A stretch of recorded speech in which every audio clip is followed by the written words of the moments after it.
I saw an angel come down out of heaven, having the key to the abyss, and holding in his hand a great chain. He seized the dragon, that ancient serpent, who is the devil, or Satan, and bound him for 1,000 years. He threw him into the abyss, and locked and sealed it over him, to keep him from deceiving the nations anymore until the 1,000 years were ended.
Global warming, pollution, natural disasters killing thousands at a time. Are these all evidence of an approaching apocalypse? Many believe it is so, and some are fearful, while others see it as a time for change.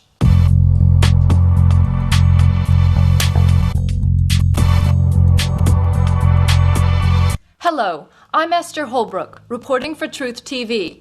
Welcome to a Truth TV special report. For many, these cataclysms are a sign of the end of the world. And many cultures believe there is a messenger or an angel who will help to save the planet. We found such an angel on the internet, and what we found was astonishing. What we found was Desiree Dubonnet. In 2006, filmmaker Bruce Marshall produced a compelling documentary in which Truth TV first learned about Desiree Dubonnet.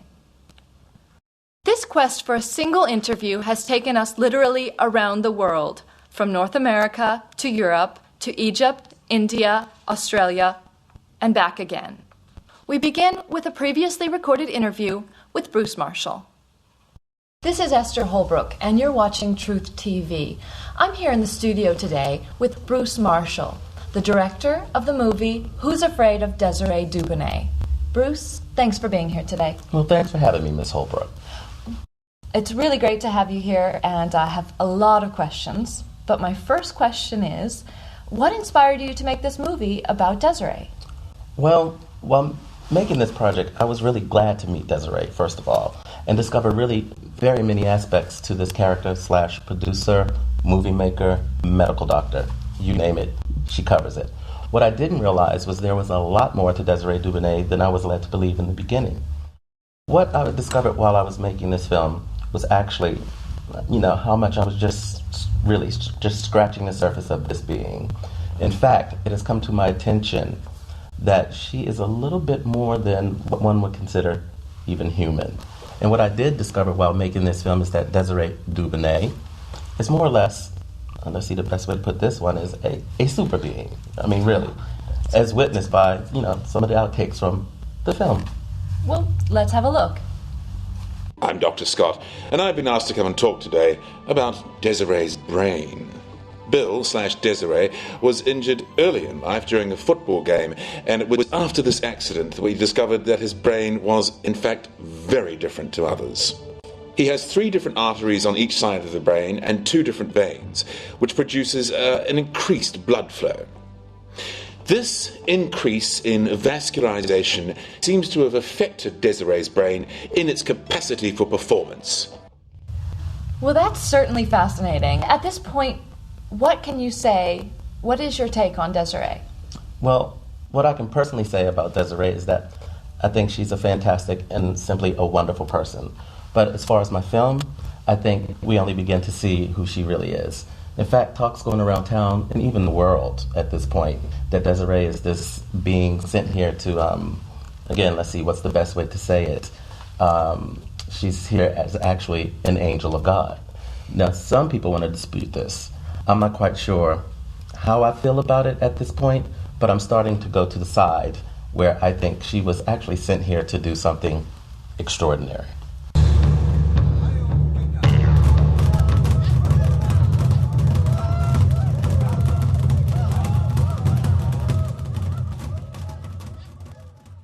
In that period, the Maya were approaching the end of one of their Baktun periods, so in some ways it may have been a self-fulfilling apocalypse. On another level, it is very clear that greed was a factor because there was a proliferation of kingdoms. And so this is a sobering message for us today that greed can precede the downfall of a civilization. We're speaking with Professor Azteca, an expert in Mayan studies. Professor Azteca, can you tell us a bit about Mayan philosophy? Well, according to the Mayan calendar, in the year 2012, on December 21st, which is the winter solstice, the world is going to come to an end. This is left to a lot of conjecture and debate, but this is according to the Mayan calendar, which has been very, very accurate. Will this be the end of the Earth as we know it? That's a very interesting question. Some say yes, and some say no for different reasons and very maybe inspirational reasons as well. It's believed, or according to some sources known, that the Mayan culture was founded and ruled by a man known as Kukulkan, who was a light or white-skinned person with long blonde hair. And he left the Mayan culture before the conquistadors invaded the culture. Also, according to the Mayan culture, in the year 2012, there is the return of the twins. And the twins are supposed to defeat the devil. And that would create new avenues for a new way of life. But these two entities could very possibly be one. So these entities, these two twins, could actually be one person? Yes, it's a distinct possibility. And the hero twins will have the same white skin and blonde hair as Kukulkan. So there is a possibility that Desiree could be the hero twins combined as one, as a Gemini. Absolutely. And if the twins could defeat the devil/greed, it could set a precedent so that a new evolution could start for the more positive existence of humanity. So 1,000 years of peace and prosperity. You know, yes. Exactly. So, in your opinion, having read some of Desiree Dubonet's work, and also being an expert on Mayan studies, what is your opinion on the subject? Yes, I've read several of his works, his philosophy, and I do believe that there is a distinct possibility that there is inspiration, there is life, there is force, there is strength, and Desiree could very well lead us into the new millennium of peace and prosperity. It's going to take a lot of work and a lot of faith, but I believe she is the one. We are now speaking with an expert of the Quran, a student of Islam, Muhammad. So Muhammad, what does the Quran tell us about the end of time? Or the end of days, as they say? The Quran tells us many things. There will be floods, natural disasters, and earthquake. Many experts of the Quran say that when Jesus is worshipped as an idol, that is one of the signs of the coming of the end. Yes, it is. It's a sign for the end. And this is the same Jesus whose mother is Mary, who is also depicted in the Bible. Yes. In the Quran, Jesus is recommended as a very wise man. His purpose and his teaching is very important. He isn't worshipped as an idol. That's a mistake. So the Quran mentions angels. Yes. At the end, there will be angels. There will be messengers. Angels will come to lead us to the peace. And where will these angels come from? They come from people. From people on earth. Yes. Teachers, messengers. What does the Quran say about angels and these messengers? They will lead us to 1,000 years of peace. 1,000 years will be the time of no desire. It seems that there's a general consensus among scholars that Truth TV interviewed that something is about to happen, and Desiree Dubonnet is going to play a part in the dramatic turn of events that will change humanity forever. We decided it's time Truth TV heads to DESI headquarters in Central Europe. We're here in Budapest, Hungary, asking locals what they think about Desiree Dubonnet. Who? I'm sorry. Desiree Dubonnet. I don't know her. I'm sorry. Okay, well, thank you. No, just a one word? Who? Desiree Dubonnet. I don't know. Never Rock heard and of roll star, porn star, film director. I must have missed out of that one. I don't know. Desiree Dubonnet? Was that some kind of drink in the 80s? Je désire un Dubonnet. No? The director. I've heard they're shooting now in Egypt. If you add tonic water to it? Or ice in a slice? Sorry, it's a drink, isn't it? It's been rumored that Desiree Dubonnet has special powers. What do you think about that? Really? She has special powers? Uh-huh, yeah. What do you think? Well, then maybe she can help me with my boyfriend because he's a real asshole. I need someone to knock the stupid out of him. Well, we'll find out more about that in our later report. Thank you.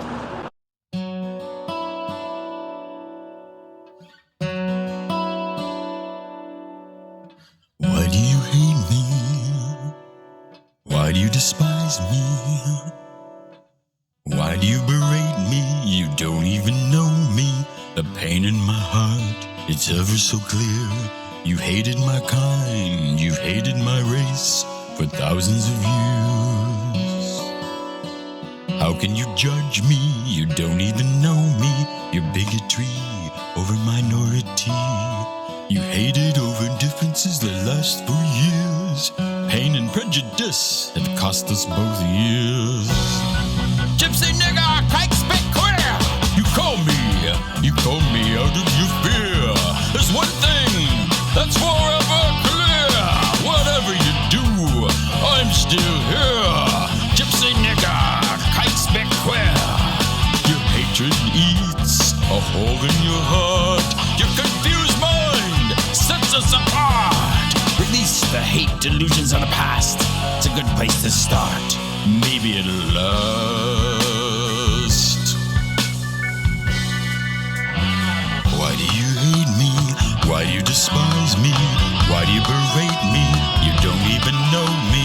Our children can together play. You later teach them to judge this way. Bigots are not.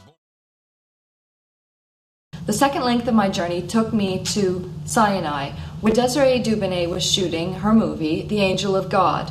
I was confident at this point that I would get an interview. Here we are on Mount Sinai, awaiting the arrival of Desiree Dubonnet. We're anticipating that an entrance sometime in the near future. And we'll see what happens then. Both Truth TV and a host of anxious fans missed Desiree and the cast of the movie Angel of God on Mount Sinai that day. My chances of getting an interview with Desiree Dubonnet were starting to grow thin. On day 2, I received an invite to the Angel of God cast party, an exclusive gathering of the film's cast and crew, which eventually would join up with another promotional party. This would give me the perfect opportunity to catch a glimpse of the private life of Desiree Dubonnet and meet some of her closest friends, and finally, interview Desiree. Very nice to meet you today. I'm very glad to be here on the set of the Angel of God movie. Can you please introduce yourself for me? Sure, my name is Ross Wilson. I'm an actor from Canada, and happy as always to be involved in a Desi production, my third one. So I'm very happy to be here. It's great. So you've known Desi for a long time? I met him 8 years ago, I think, and when he was Dr. Bill. Mm-hmm. And it was just out of the blue. I got a call saying, "Do you want to go to Hungary and do a movie?" And I went, "Yes." And then I called back later and said, "Was I dreaming?" And came over, had a great time. Ended up meeting my wife. Desiree's activities are based in Budapest. Oh, they certainly are. Yes, yeah, we shot the film in Budapest. Okay, I see. It was Sworn on the Altar. Sworn on the Altar. Yeah. Okay. And what do you think about Desiree Dubonnet as the Angel of God? I'm a non-religious person, but I think she's an angel because she helps so many people. You know, and it depends on what your definition of an angel is, I suppose. You're Brad V. Johnson, yes, and an artist working with Desiree. Yes. And can you give me some of your impressions about Desiree? Desiree is a very, very enigmatic person, I must say, because Desiree's vision on life is so unbelievably open and special that you must take a moment to actually take in exactly what that vision is. And it's not always very clear exactly when you meet her, but given enough time and actually allowing yourself to open yourself to the mind of Desiree Dubonnet, you find out. And how long did it take you to open your mind? About 2.5 months. Really? Mm-hmm. And what did you find when you were working with Desiree after that period? I found an unbelievably open, generous person with a heart bigger than most people I've met. And in the beginning you might say, okay, is she for real? But then you recognize that she is, because the vision is true. It's a genuine vision of peace, a genuine vision of humanity, harmony for humanity. Something that is so unbelievably rare right now in people that I've met, and because everyone's so jaded, it's like the idea that she actually believes it, and she makes you believe it. How do you feel about Desiree Dubonnet as the Angel of God? I believe that Desiree very well may be the Angel of God, because the vision of what she wants to bring to the world is just that pure and just that simple. And far be it from me to deny the fact that she could very well be the Angel of God, or actually is the Angel of God. And what do you think about the Angel of God having blonde hair? I think that everyone has a vision of what an angel is or should or can possibly look like. So why not? Why shouldn't an angel have blonde hair? And high heels? And high heels, who's to say? And total fashion sense? I think if you work for God, you got to have total fashion sense. How do you know Desiree Dubonnet? Oh, it's a nice question. I know her for a long time. I've been working with her for more than 1 year, 1.5. We are playing in a band together. I see. We are making rock and roll. It's cool. What's the name of the band? The name of the band is Desi and the Hans. Uh-huh. We are the Hans. And she is Desi, of course. And what's your role in the I'm band? a piano player, keyboard player. Oh, keyboard player. So what do you think about Desiree Dubonnet? Oh, she's the coolest person in the world I know. She's just amazing. Like at first time she seemed to be very strange. Mm-hmm. Then I started to know her better and better, and she's cool. I just can't say a word. As a musician? As a musician, also she is like, I haven't heard anything like that before. You know what I mean? She's an amazing person, like generous, smart, kind. It's very nice. It's very good to work with her and to know her. What do you think about Desiree Dubonnet as the angel of God? Okay, no, she is not the angel of God, but she okay. In this reality, she could be. She has so many powers. She has a very good ideas. Very good. She sees the world like she sees very good from very good views. She sees a lot of problems. She can solve most of those. She can help in a lot of places, and she. Okay, if I was 8 years old, I would say yes, she's the angel of God. But I am 24, and I know that she isn't. But still, she is. Okay, on the world there are bad powers and good powers. Mm-hmm. And she absolutely she's in the good powers, which moves forward, which helps, which heals, which helps people. So she is a very strong good power. Well, Desiree is my friend and someone who I look up to a lot in many ways. She's a genius like nobody I've ever seen before or met before. She's out there, totally honest, totally open, totally in your face when she feels like it, but she's also kind and giving and tries eminently to be fair and to give people their space and to not interfere with their world. Very unusual person. In fact, when I try to explain my friendship with Desi to someone else, they don't get it.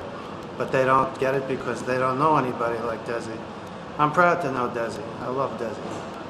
Well, you're a close friend, and I'm sure you've had lots of conversations about Desiree's life and what's happening in Desiree's work and personal life.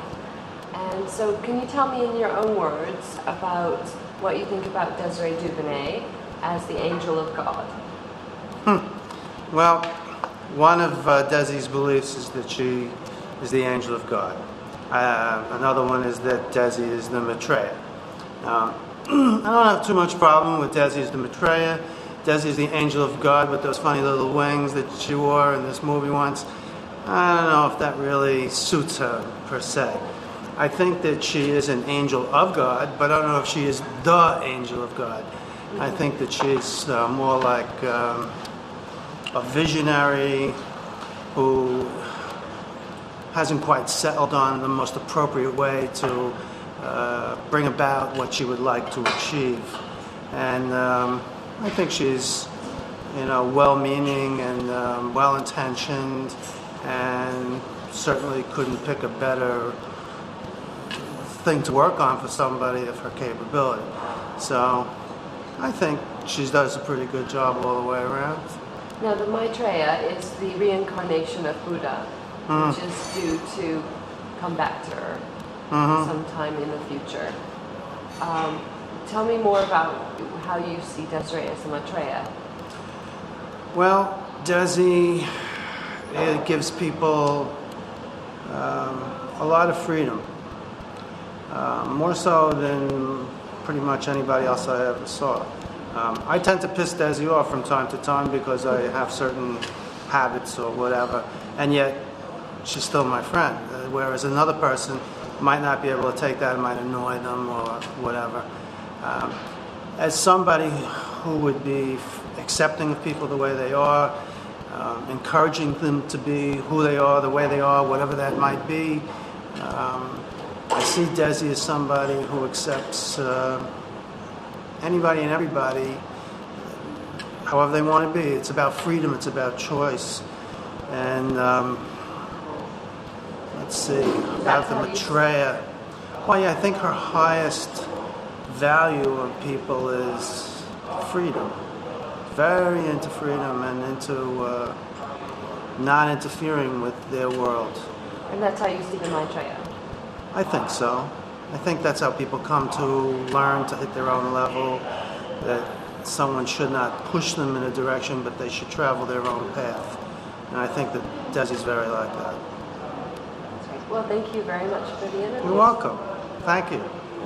So, Cara, you're Desiree Dubonnais's daughter. Yes. So, tell me, what has Desiree told you about being the angel of God? It's actually a secret. I haven't really heard much about it at all, but supposedly he's the angel of God. I don't really know much about it. And what do you talk to your father about? Him being Desiree himself. I mean, he's a very complicated person, actually. And my boyfriend here knows about it. Hi, what's your name? Joe. Pleasure. Joe. Nice to meet you. He's just been introduced to Desiree, actually. And what do you think about Desiree? I don't know much. What I know so far, very good-hearted person. He's very intelligent. He's one of the probably the most intelligent person I've ever met in my life. He's my father. I'm very proud of him. And I'm happy to introduce my boyfriend to him. So how did that get on? I mean... It was a little overwhelming at first. It was overwhelming for me. I'm not quite the... Introducing him to my dad was overwhelming for me because I love him very much. And yeah, well, it's always hard to introduce, your partner to your parents. So I'm sure it was quite... I'm not quite as highly educated as him. Someone at his... I'm not quite at his level. Genius. He's basically a genius, like in my mind. I think of him as the most... So did you find some topics you could communicate on? Yeah, my dad's a very open person. He can talk to anybody in the world about anything. But maybe some topics that you two get on. We haven't quite had much time since I've been here to have a one-on-one conversation. He told me some stories, but that's pretty much it. Talked to him on the phone a couple times before he came. But about protecting me. What? About protecting me. Yeah, protecting me. I didn't know him and I was protecting him. What do you think? Do you believe in angels?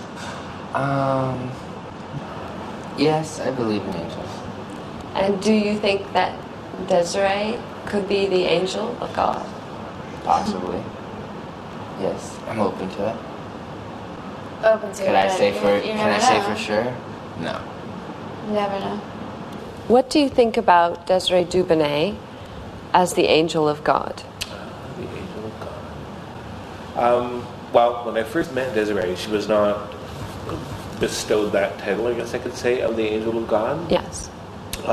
When was that?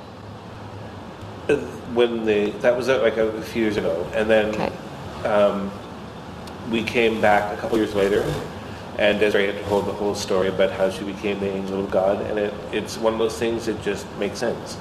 It's like, well, of course, it's kind of a next phase, a next step in the relationship kind of thing. Definitely. And you say the next phase in the relationship. So is that Desiree's relationship with God? I think it's more, like Desiree's, the plan, I guess, that's perhaps laid out for her somewhere or something, but I definitely believe that Desiree is the angel of God. The work she does, the giving qualities, the whole personality. And Desiree has had many roles, so you've known Desiree through your acting. Yes.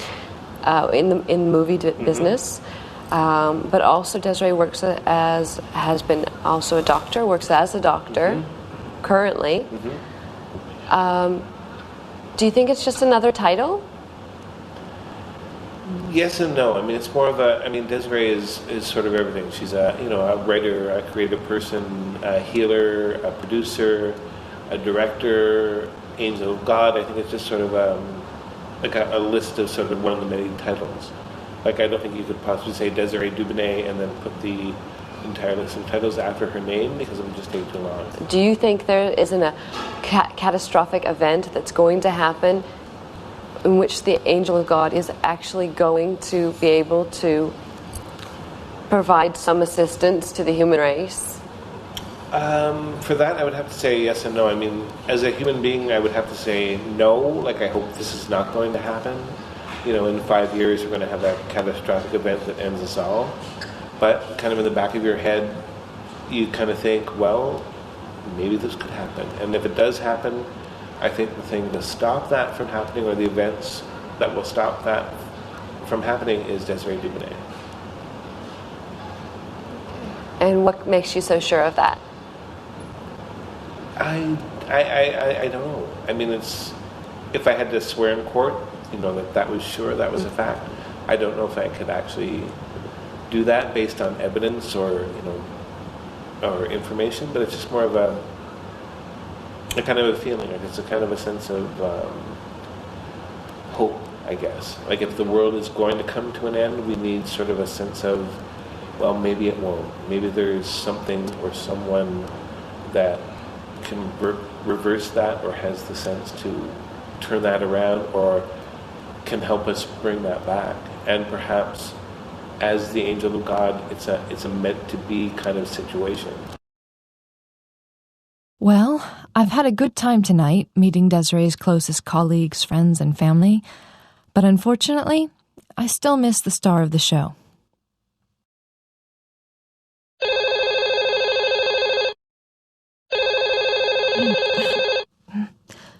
Hello? Yes? This is her speaking. Oh, yes. Thank you. Yes, that'd be great. I can't wait. I'll be there. Yeah, Thank you. Goodbye.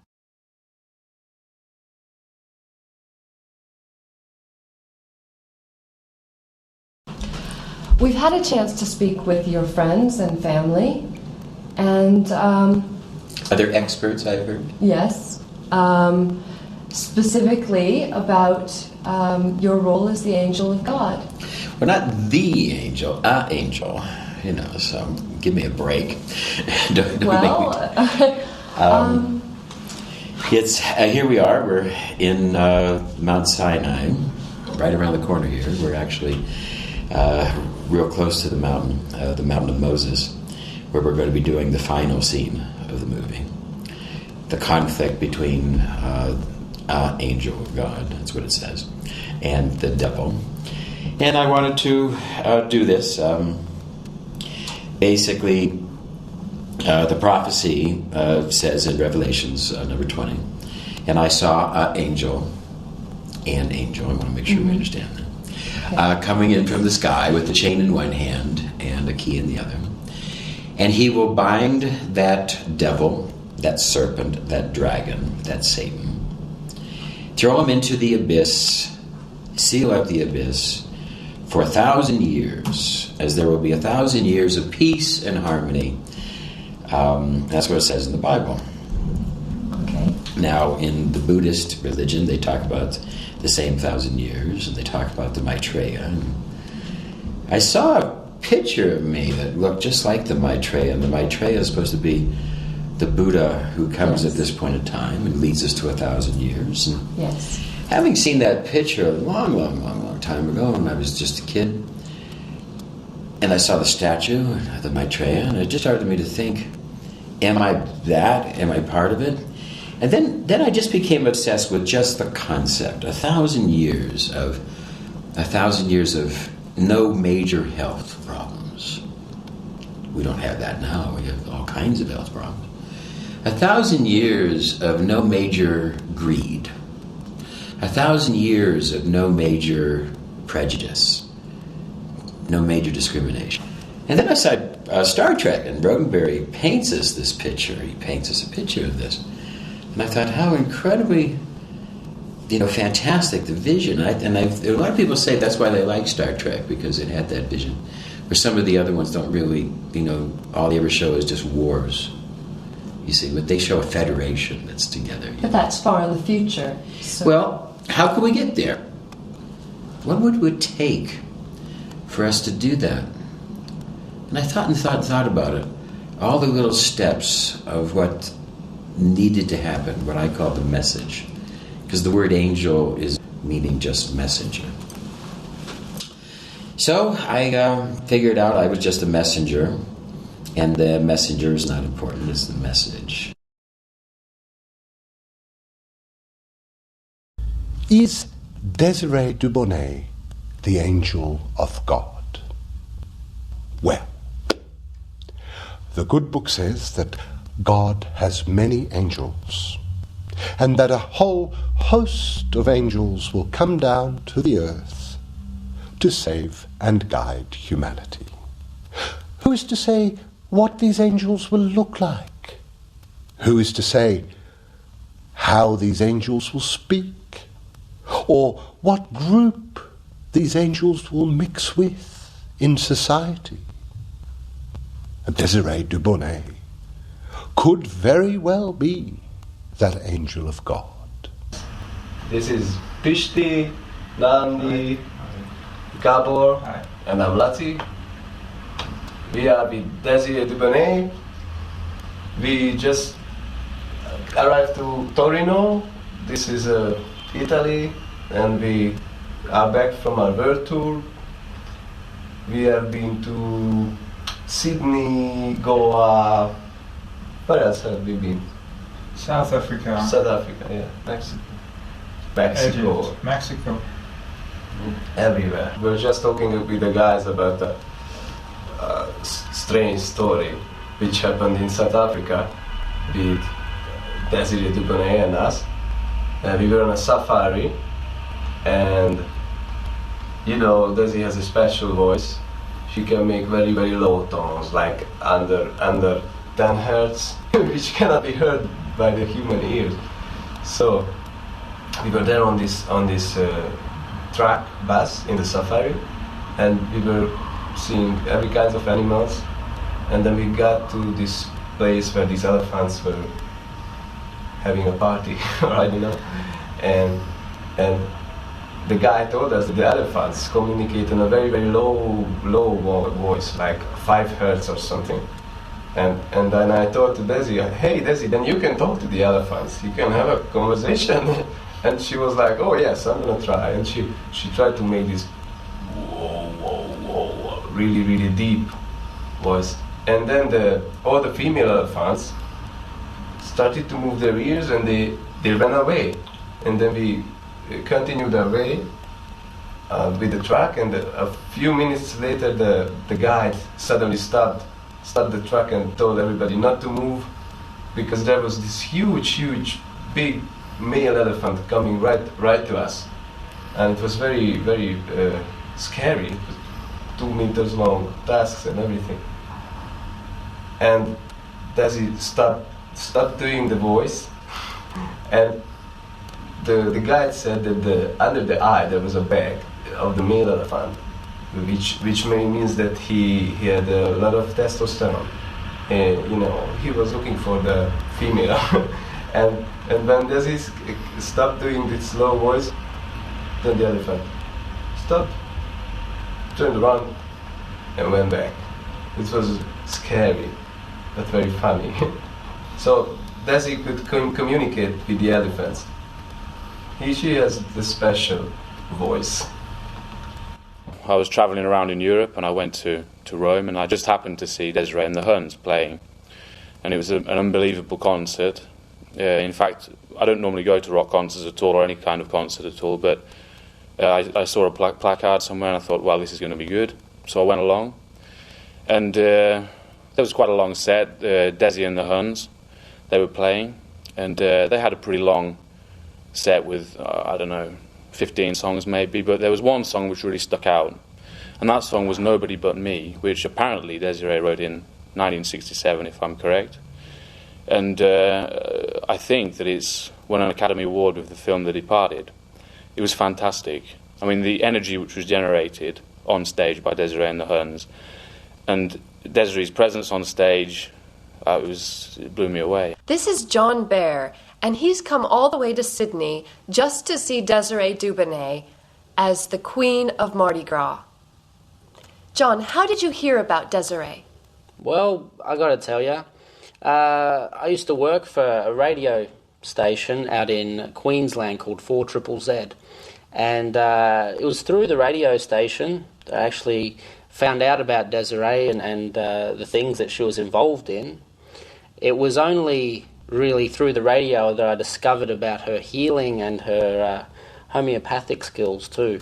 This is something that, well, it took us by surprise. We only knew her for her music at first, and we did an interview with Chopper Read, who's a convicted criminal in Australia. He was in jail for about 22 years. We interviewed him and talked to him about his crimes. By the way, he chopped his ears off while he was in jail to get out of the prison. And coincidentally, he's also a fan of Desiree's, and the first time I saw one of her songs played live, Chopper Read was singing Plastic Jesus up on stage, Surfer's Paradise, I remember. Have you ever met Desiree Dubonnet? Well, I'd only ever heard about her. I mean, I'd seen some pictures. I thought, here's a good-looking Sheila. Maybe I should go and see for myself. But really, the thing that attracted me to her, more than anything else, it was an Aboriginal story that I heard when I was a kid. You know, out in the outback, spent a lot of time telling stories and talking about the dream time. And apparently there was a young boy, you know, around the centre of Australia, you know, the outback, who'd grown up, and as he grew up, his skin got very pale. And they said that the paler his skin got, the stronger his abilities to heal and to really help people. Eventually, the boy became a woman with beautiful long blonde hair. I'm not really sure why. Maybe it's because the woman is the nurturing. Therefore, I think she must just be pure goodness. This is something that is very intriguing. And this is why you've come all the way to Sydney to see Desiree as the Queen of Mardi Gras. Well, to tell you the truth, I'd never been to Sydney before. Coming from the sticks, didn't really get to see too much of the big smoke. And it was a good excuse to go to Sydney, and better than anything, it was a really good reason to go and see Desiree. If she's in Australia, what am I doing sitting at home? Yeah, I had to go down and see her myself. And did you meet her? I was one of the thousands of people who were following the float, blowing our horns and taking off most of our clothes. But it was just a really good party vibe. After we did get to talk, and she helped me with a few little personal problems, which... Really? Which, yeah, I have to thank her for. Yeah. So she took some personal time with you? Yeah, well, she's got time for anyone who'll listen. She really is. And you'll find that the people who are ready to accept her healing, they always are successful. So you talk about this myth that you grew up with. Yeah, it's the story of Minjaruk. Mm-hmm. Minjaruk is the name of the boy, and he grew up without a mother or father, just sprung out of the desert, and grew to be this great healer. Famous, very, very famous story among the Aborigines. They said they would heal the world of its illnesses, of evil. And after meeting Desiree, do you think Desiree is Minjaruk? I wouldn't doubt it for a second. If there is a Minjaruk, then it is Desiree. I know that. I don't doubt it for a second because I've seen her in action, and there's no faking it. She's 100% the real thing. Well, men are from Mars and women are from Venus. But when Mars and Venus come together, you get Desiree. Si guarisce di quello che lei ha scoperto. Grazie. Okay, here's a little song that we do called Come to Know. Okay, boys? Come to know.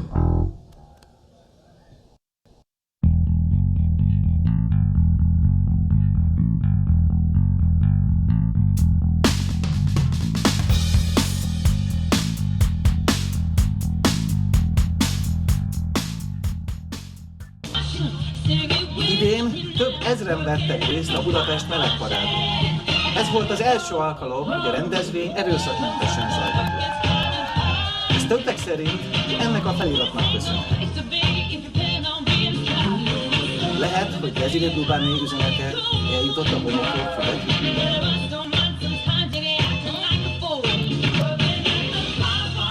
Another issue that we want to talk about is that 7 to 10% of the population at any time is born left-handed.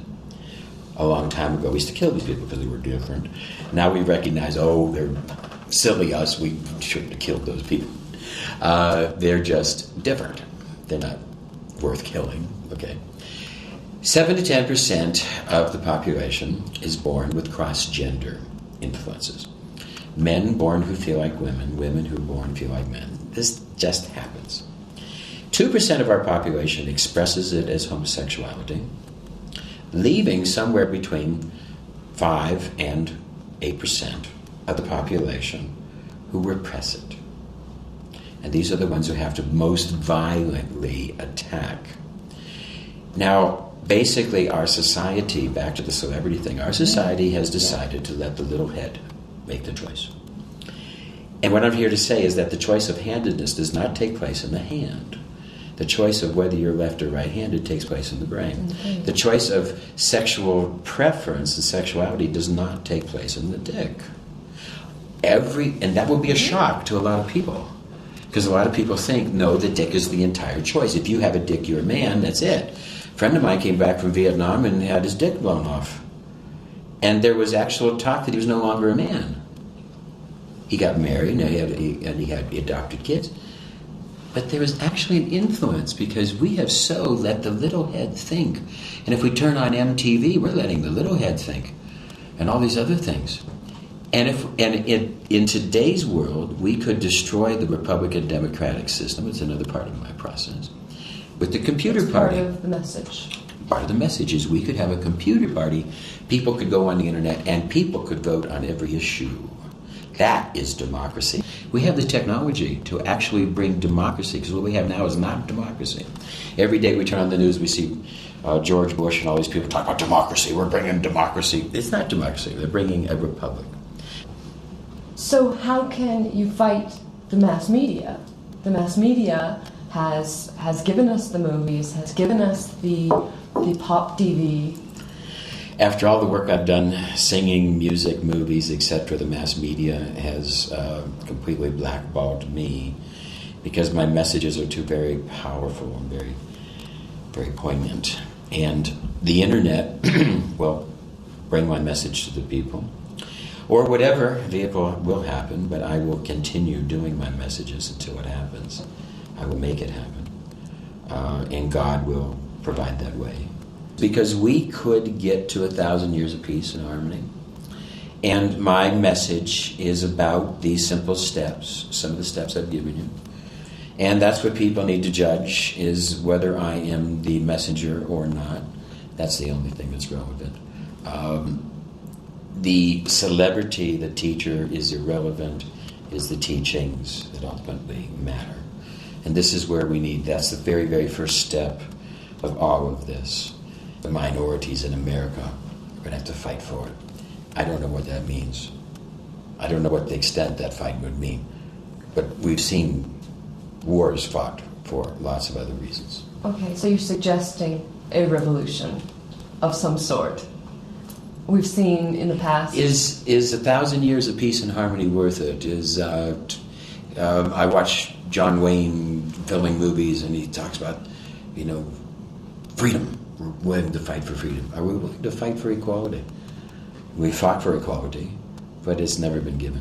So, the 21st day of the 12th month of 2012, according to the Mayans, there's no more, unless the hero twins, Desiree Bill, the Gemini twins,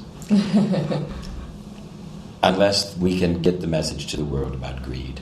Now that doesn't come to us from my mind or from the movie script. That comes to us from the History Channel.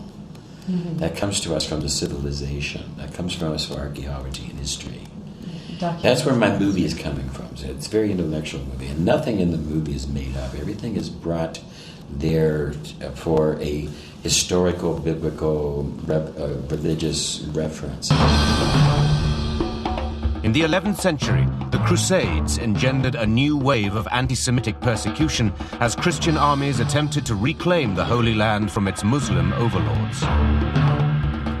Fleeing from torture and persecution, Jews scattered across Europe and the Middle East, taking their secret traditions into new territories. By the 13th century, the mystical teachings had spread to Jewish communities in the lands that are now Germany, France, and Spain. The term Kabbalah, meaning receiving in Hebrew, became widely used to describe their religious practices. We're really talking about a small group of Jewish teachers, rabbis, spiritual people who were gathering the earlier traditions, developing techniques of meditation, and reimagining God in some very startling ways.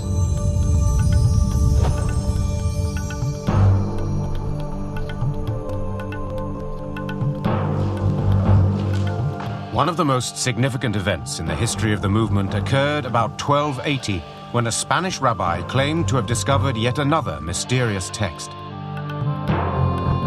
This soon became the single most important book in Kabbalah. It is called the Zohar, meaning radiance or splendor in Hebrew. It's really the masterpiece of Kabbalah. The ideas of the Zohar are very radical and very startling. Written predominantly in Aramaic, its pages are crammed with arcane symbolism and highly erotic language. By arousal below, there is similarly arousal above. Male and female unite, desire prevails, worlds are blessed, and above and below are in joy. Well, here we are at St. Catherine's. This is supposed to be where Mary and Joseph came with Jesus on their way to Egypt, this oasis. This is the oldest monastery in the world, and this monastery is the only monastery that is Christian, Arab, and Jew, all in one. They still argue about what time to light candles, as if that's important.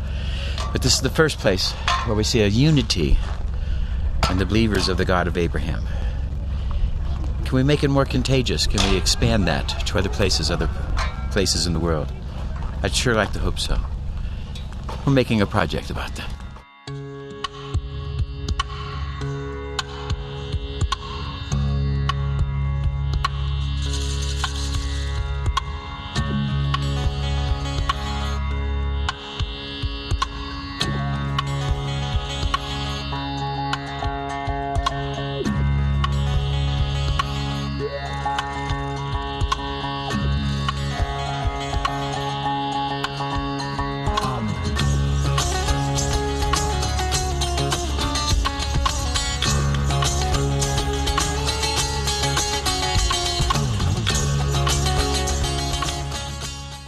This is Esther Holbrook reporting for Truth TV, live from India.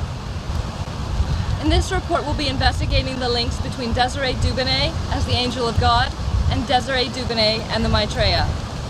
I'm speaking with Sanjeev Kumar, a Buddhist scholar who's researching the coming of the Maitreya. He has recently divulged a new theory saying that the Maitreya is alive and living in Europe, and the Maitreya is Desiree Dubonnet. First of all, can you tell us a little bit about the Buddha? Well, Esther, first of all, the Buddha is not a god. We do not believe in him as the Western believe in Jesus. He is simply a man who was able to rise above the life on earth, as most of us know, and reaches an enlightened state. We do not worship him, but learn from his example and the knowledge what he acquired. What is the Maitreya? The Maitreya is a Buddha who is going to have wisdom beyond other people. He is essentially going to bring us to the thousands years of peace and harmony. This means no major disease, little discriminations, little greed, peace, and harmony. This period has been described and predicted in all major religions, and this too is predicted in Buddhism. In Buddhism, we believe the change is coming soon. And how did you discover that Desiree Dubonnet was the Maitreya? Desiree Dubonnet, or Bill Nelson, shares many physical attributes that are associated with the depiction of the Maitreya. There are only a few prophetic artwork, drawings, and statues that tells us what the Maitreya will look like. If we look at the shape of the nose, the brow line, and the chin, we see the likeliness. But of course, it was the spiritual aspects of Dr. Bill Nelson, his homeopathy, his esoteric values, his enlightened lifestyle that leads us to seek our spiritual answer to his purpose. He exposed himself through his deeds as the Maitreya. To reduce suffering, you must reduce desire. Following the eightfold path helps one achieve the reducing of desires and thus the reduction of suffering. Desiree's mission is like a fifth truth in Four Noble Truths. He says, to reduce suffering, you must change things. That he has added to Buddhist doctrine like this is an indication that he is the Maitreya. His addition to the laws of spirituality and his intellectual contribution changes the world like no other. Desiree asserts that he is the angel of God. How does this conflict with your belief that Desiree Dubonnet, Bill Nelson, is the Maitreya?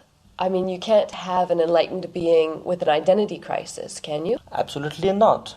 But being enlightened is not like that. Desiree's destiny is being made clear, and when he rises to that level, he will be completely beyond his spiritual path. Is Desiree Dubonnet the Maitreya? Definitely.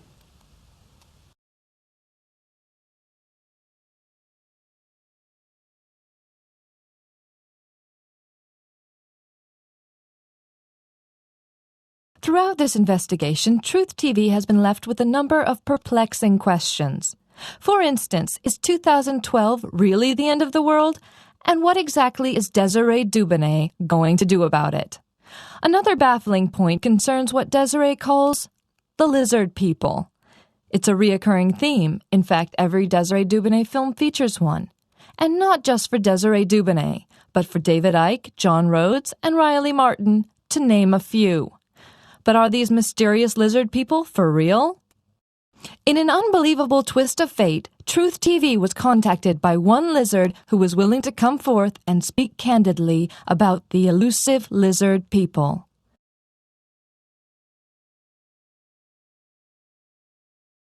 Jegyek, bérletek használata. A vonal átszálló gyűjtő és metrójegyet a metrón és a föld alattin az utazás megkezdése előtt, a peronzár vonalon való áthaladás előtt kell kezelni. A többi közlekedési eszközön felszállás után azonnal érvényesíteni kell a jegykezelő készülékkel. Az érvényesített jegyet nem szabad másra átruházni, az utazás végéig meg kell őrizni, és ellenőrzéskor a jegyellenőrnek át kell adni. Föld alattin fogaskerekün a vonal teljes hosszán, különböző ideig, valamint a héven közigazgatás határáig érvényesek. A kutya utazásának díja mérettől függetlenül azonos az adott távolságra érvényes teljes áru menetdíj árával. Az elővárosi vasút vonalain a vonaljegy vagy gyűjtőjegy a vonal teljes hosszára érvényes. A kutya részére teljes áru havi bérlet váltható. Az általános bérletekre nem vonatkozó szabályok szerint az értékszabványt általános bérletigazolványban kell használni az arckép helyén EB felirattal. Az általános bérletekre vonatkozó szabályok szerint A rendőrségi, a mozgáskorlátozott személyt segítő és a vakvezető kutya utazása díjtalan. Egy járművön szerelvényenként csak egy kutya szállítható szájkosárral pórázon és tiszta állapotban. Egyéb kisebb állat, például macska, vadászgörény, teknősbéka, hajtetű, díjmentesen szállítható olyan csomagolásban, amely a kézipodgyász méretét nem haladja meg, és az utasok ruházatát, illetve járművet nem szennyezi be, valamint az ember bőr felületén.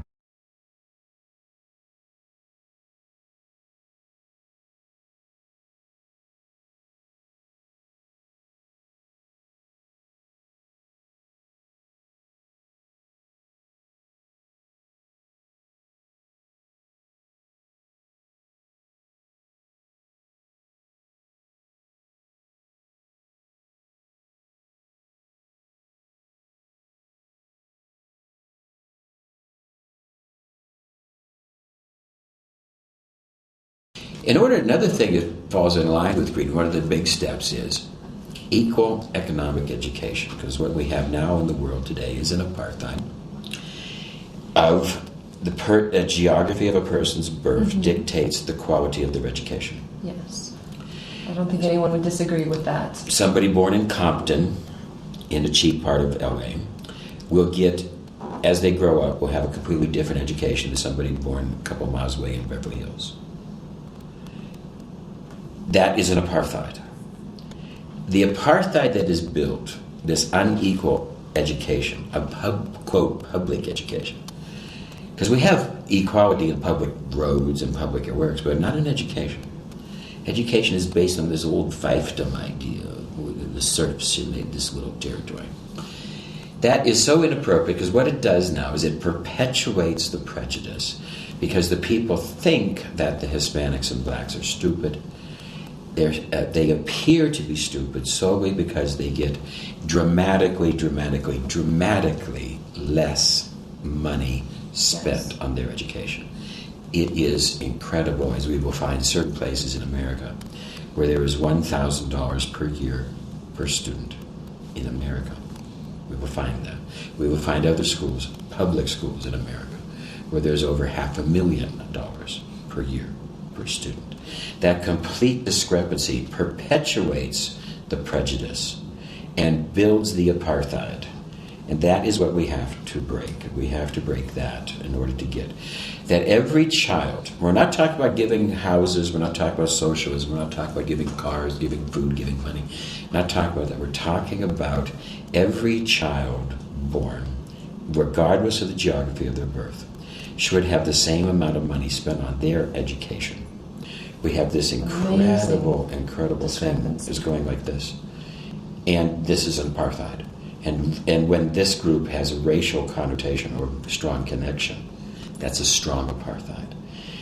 We've thrown this thing about education and we don't want to talk about it. Mm-hmm. The issues that I'm talking about here with this education, etc., are all very thorny issues that lead up to the fact of about money and how people at this point of time, when I'm talking parties or whatever, will always lean over and say, I'm afraid for you.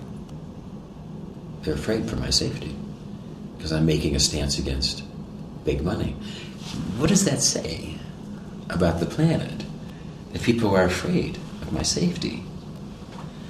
Because normal people don't want to take a stance against big money, the quote, big money system. Good afternoon. We're speaking with Norman Burroughs, a cultural anthropologist and longtime acquaintance of Desiree Dubonnet. Norman, what do you think about Desiree Dubonnet, the person? There's something about Desiree that needs to be said. Desiree is one of the world's smartest people. As a child, Bill's IQ was estimated at 200. That means maximum. The first person to have a maximum score in several IQ tests in America. Desiree worked on the Apollo spacecraft mission, developed many patents, wrote many books, studies. Desiree has postgraduate degrees in medicine, law, quantum physics, homeopathy, acupuncture, naturopathy, mathematics, science, counseling, psychology. But if Desiree's intelligence is vast, then there's something even far greater. Desiree's courage. Without doubt, Desiree is the most courageous person alive, if maybe the most courageous person who's ever lived. We think soldiers have courage to face death. That's true. But Desiree goes beyond just valor, beyond just adrenaline, beyond just a rush in the face of a moment of turmoil. What does Desiree need all of this courage for? Desiree faces one of the biggest threats, the threat of big money's influence. When you watch someone talk to Desiree about anything, you'll see a point where their eyes expand and they'll say the conversation goes too far as to become a threat to rich people. You see them back off from too much truth. They get afraid to continue, like they're being afraid of being prosecuted. But don't people want to know the truth? People want truth, but too much truth challenges rich people and seems to go too far. I've seen people be afraid to stand next to Desiree. I've seen people be afraid to talk to Desiree. So, Norman, let me ask this question, which we've been asking everyone. Is Desiree the angel of God? To stand up against greed, money, power, influence, it takes courage that is immeasurable. Is Desiree an angel or a messenger of God? Absolutely. And she has the courage to do it.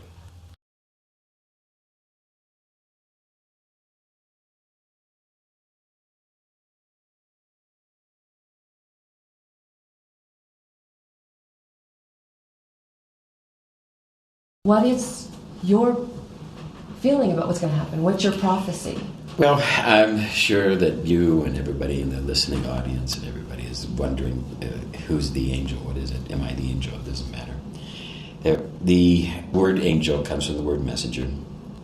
And the only way to judge the messenger is through the message. And basically, let me give you the thumbnail of the message, the sketch of what we need to do, and let the people be the judge. What is it that I could see that could take us to that level?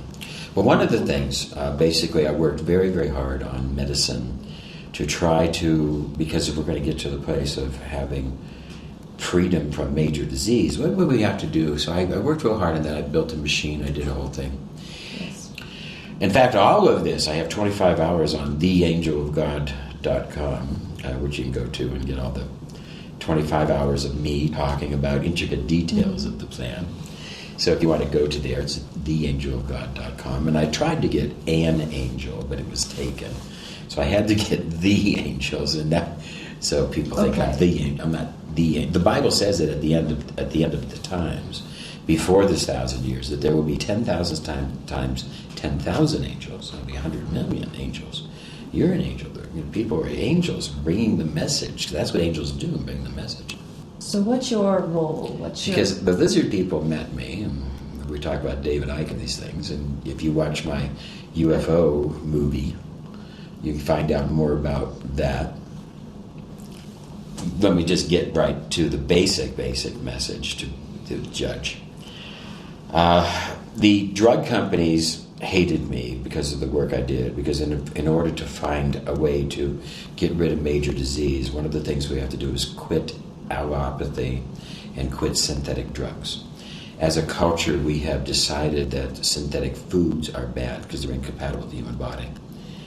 And we must realize that synthetic drugs are the same.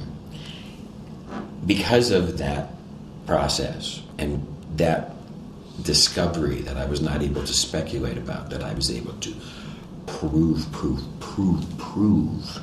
that the synthetic drugs are bad. Synthetic drug companies have targeted me and made sure that my movies don't get press, made sure that I don't get funding. That's why I've had to do virtually everything on my own. Because Hollywood is so funded, as almost everybody in America, their portfolios are rich in the drug companies, pharmaceutical stocks.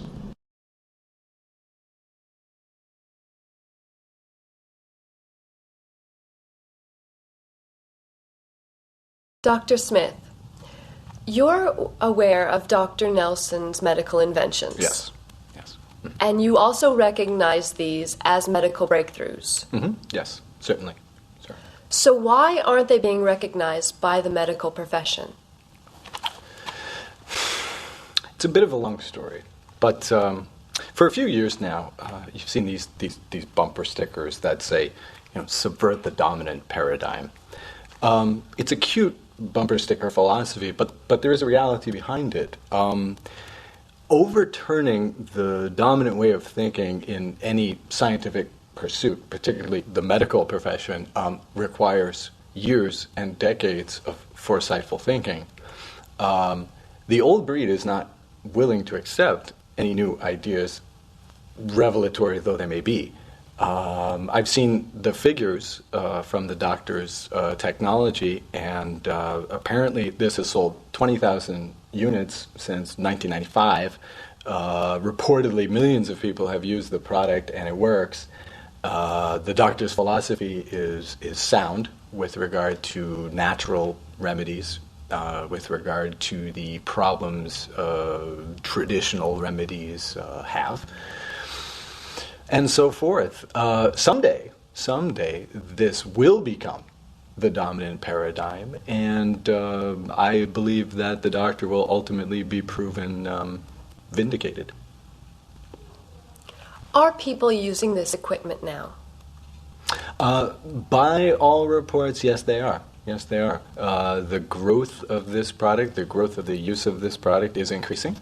And at least here in Europe, it's been successful, I would say. So how many pieces of equipment have been sold? Well, the figures say 20,000. For each of these pieces of equipment, there are several dozen users, I suppose. I believe that none of them are installed in so-called mainstream hospitals run by the big pharma companies, in which the major corporate interests have an interest. For reasons that speak for themselves, and clearly they're afraid of invasion of profit margin here, and this technology could be a threat to that.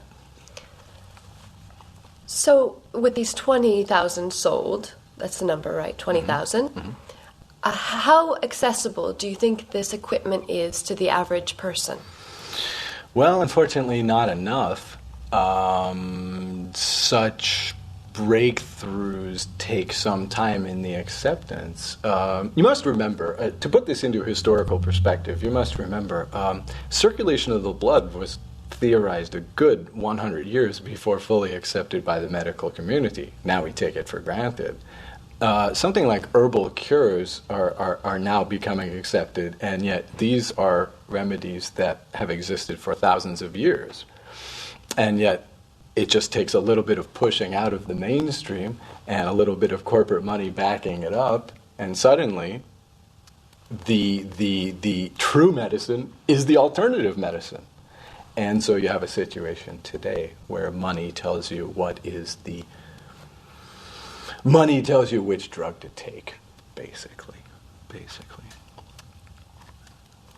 And so how long do you think it will take before this medical breakthrough that Dr. Nelson has actually discovered comes to light, comes to society? Hard to say. I'm a doctor, not a medium. These things take time, with some support, with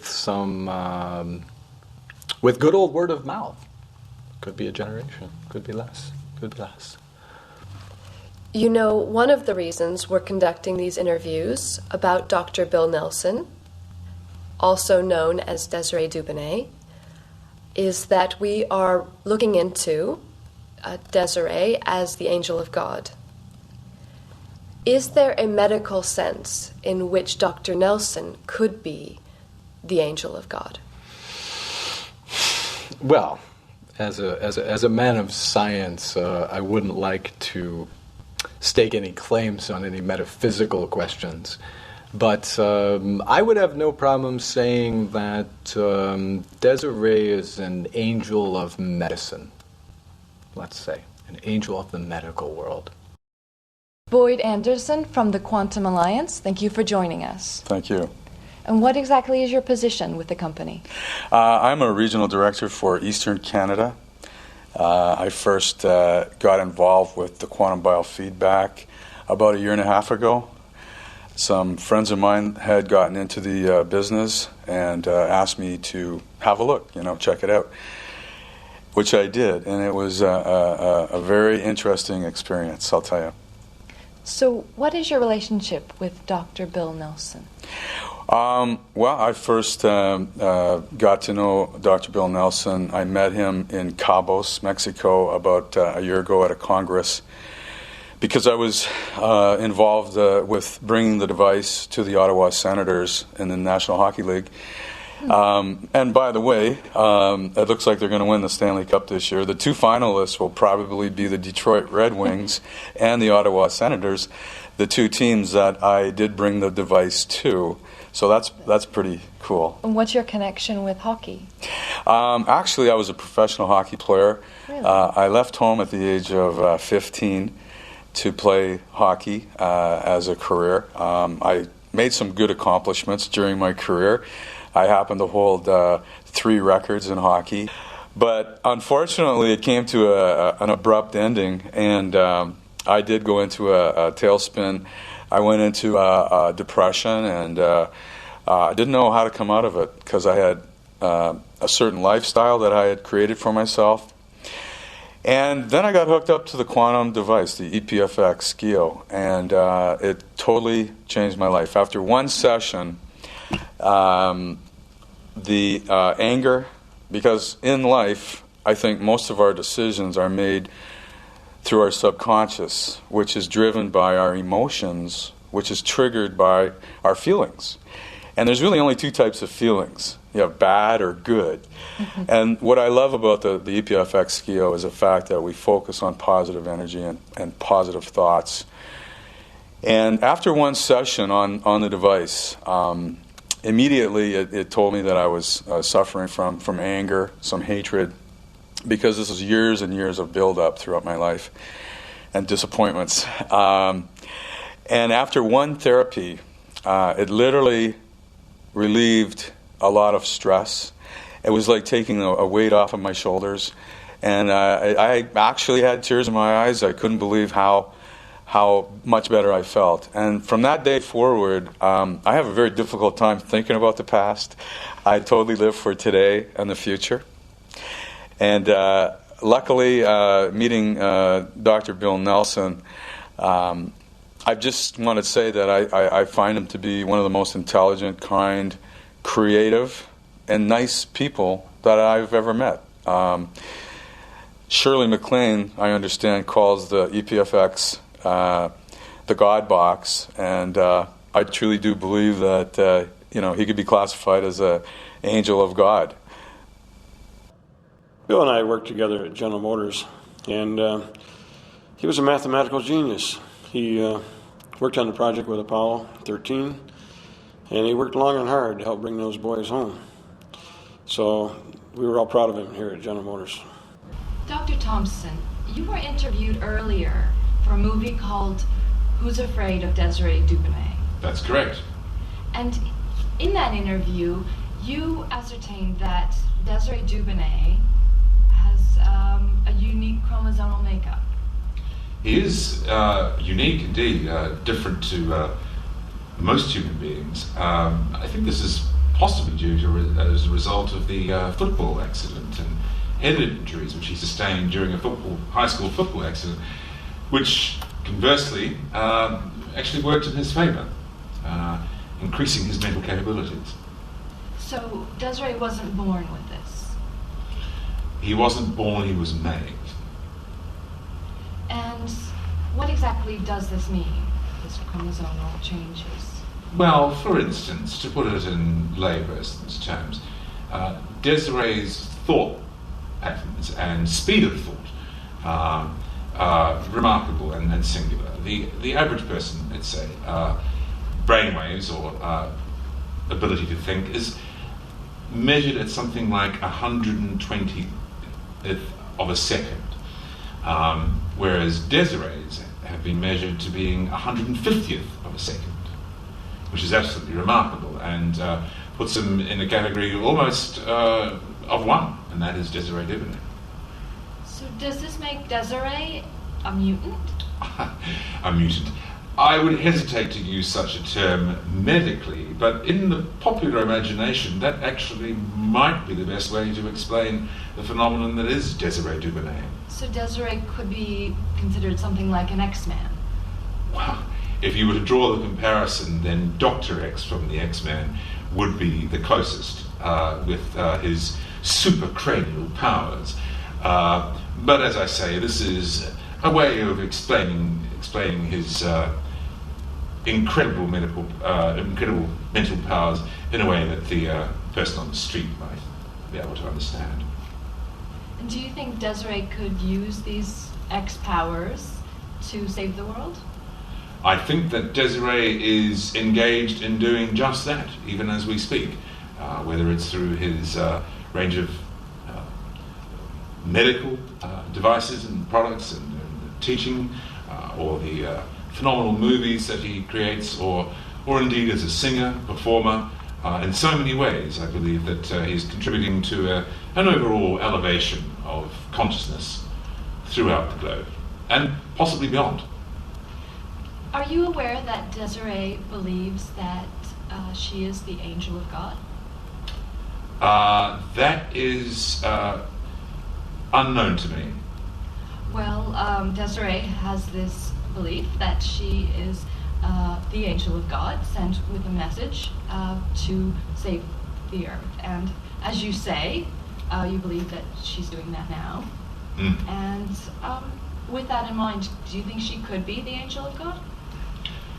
Well, I can only speak as a medical man, and one is naturally skeptical, but there are many aspects of Desiree's life and the phenomenon that is Desiree that even to medical science are inexplicable. So to use a term like angel of God is one that I myself perhaps might shy away from, but it is also very difficult to explain in any other way. Hi, my name is Shauna Linden. In 2000, I was diagnosed with squamous cell carcinoma, a relatively rare, slow-growing cancer. I noticed that my ears started to hurt, and eventually they started growing. It was both ears, and I thought something else was wrong. I just couldn't figure out what it was. I was put on radiation therapy and prescribed medication for the pain. I actually started to use the biofeedback machine to get rid of my headaches. A friend of mine had been having a lot of stress at work, and she said it even cut in half the time she had to go to physical therapy for a knee injury. I thought I would try it since it's completely safe and drug-free, and I was taking enough drugs as it was as part of my cancer treatment. In 2 sessions, not only were my headaches gone, my ears had started healing. They began to shrink, and in 6 months, the carcinoma was completely gone. The funny part is, when I got on the machine and closed my eyes to start the therapy, there was a warm glow and a white light and the deep voice of a woman saying, "It's going to be all right, everything." It wasn't until I was given a medical seminar video that I realized it had been Desiree, the voice of an angel with the gift to heal. That's Desiree. We could turn the corner as an entire people of the planet. We can get together. We could recognize we all share air. We share a planet. But we need to do something. And we could do this. Everything that I've written in my plan could be done in 1 year. In 1 year. In 1 year.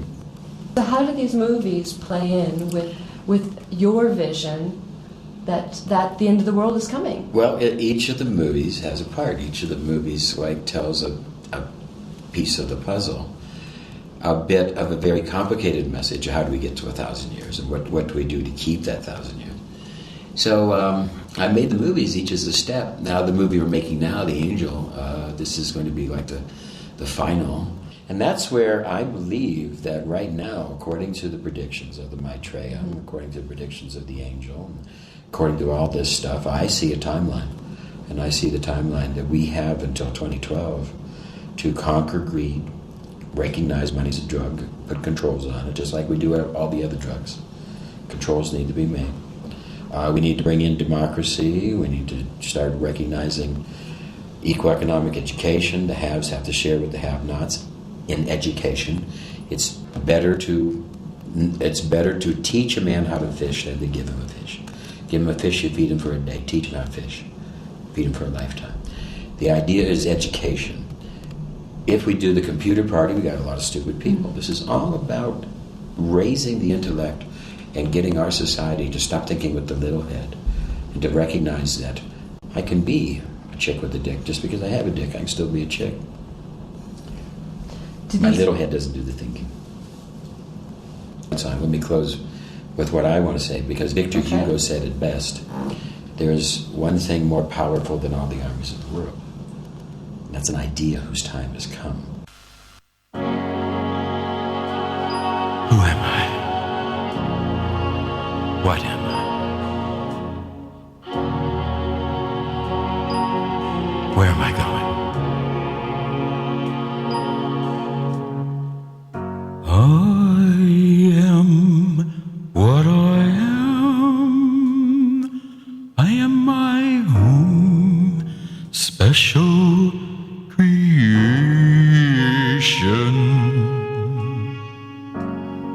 Come, take a look. Give me a hook, or give me your ovation.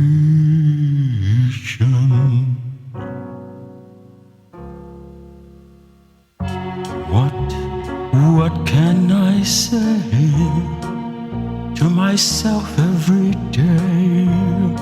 My name is Desiree. I am what I am. I am my own special creation. Come, take a look. Give me a hook. Give me a passion. I am what I am. I am my own special creation. It's my world. I want to take all my pride in my world. It's not a place that I have to hide in. Life's not worth a damn till you can say.